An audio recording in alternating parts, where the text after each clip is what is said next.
দারুণ মুচমুচে হয়েছে আর খেতেও অপূর্ব হয়েছে। নমস্কার বন্ধুরা, লাচ্ছা পরোটা তো আপনারা অনেকেই খেয়ে থাকবেন, অনেকে হয়তো বানিয়েওছে, তবে অনেকে আবার বানাতে ভয়ও পান।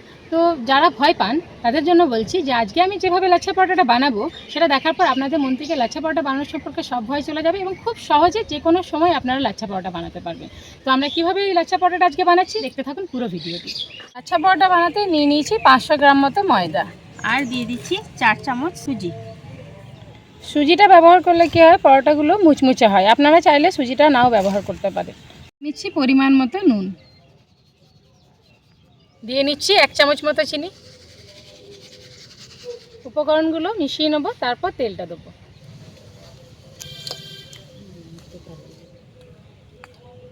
এতে দিয়ে দিচ্ছি 100 ml দুধ।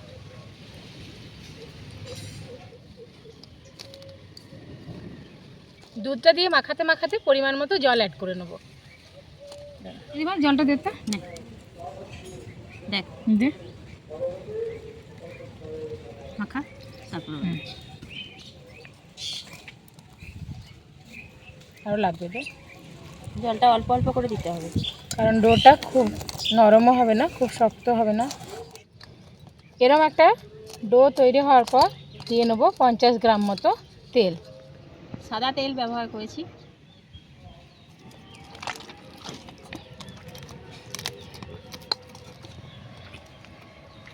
তেলটা ভালোভাবে টেনে নেওয়া পর্যন্ত ধৈর্য ধরে ঠেসে নিতে হবে।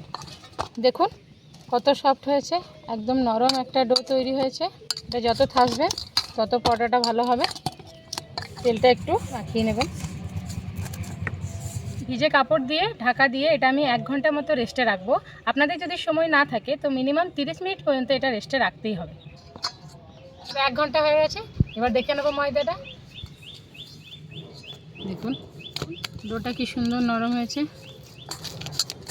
ডোটা থেকে লেচি কেটে নেব। তো একটু বড় সাইজের লেচিগুলো কাটছি।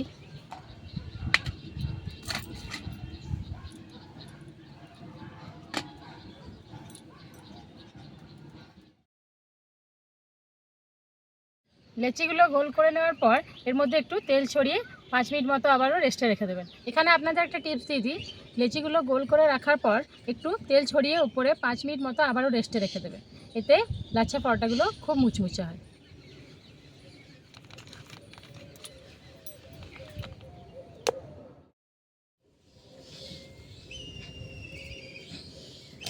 পাতলা করে বেলে নেব।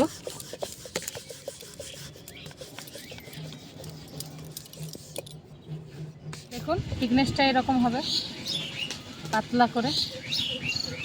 উপর থেকে আবার একটু তেল দিয়ে নেব।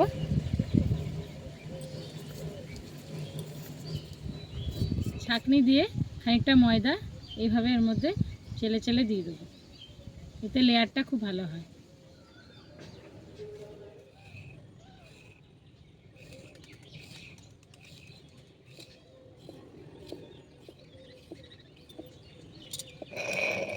আস্তে আস্তে এইভাবে গুটিয়ে নেব।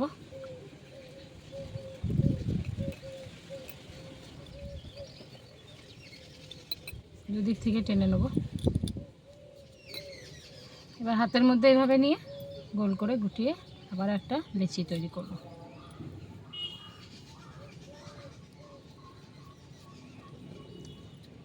লেচিটা হালকা চাপ দিয়ে বসিয়ে আবার একটু বেলে নেব।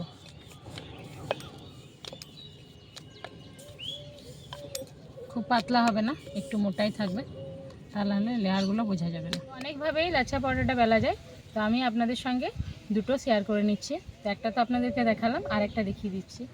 এটা একটু বড় বড় করে কাটবো।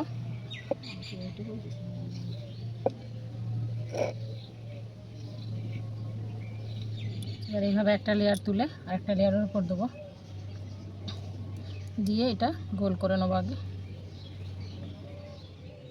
আবারও এইভাবে প্রত্যেকটা লেয়ারকে গোল গোল করে গুটিয়ে নিতে হবে। সবগুলো গুটিয়ে নেওয়ার পর চাপ দিয়ে আবার বেলে নেব।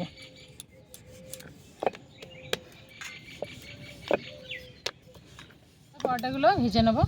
ভাজার জন্য নির্দিষ্ট কোনো নিয়ম নেই, আমরা যেভাবে পরোটা ভেজে থাকি সেভাবেই ভাজবো। বেলাটাই হচ্ছে লাচ্ছা পরোটার আসল বিষয়। হালকা আছে উল্টে পাল্টে ভালোভাবে ভেজে নিতে হবে। দুদিক ভালোভাবে সেঁকে নিয়েছি, তেল দিয়ে একটু ভেজে নেব।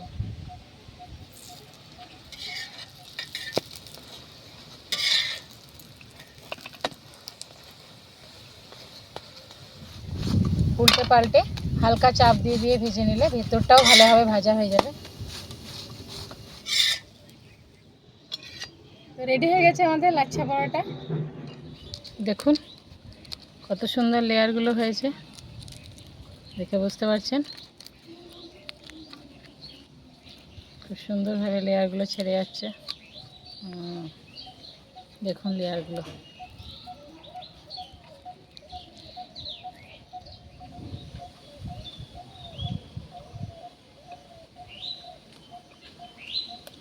দারুণ মুচমুচে হয়েছে, আর খেতেও অপূর্ব হয়েছে।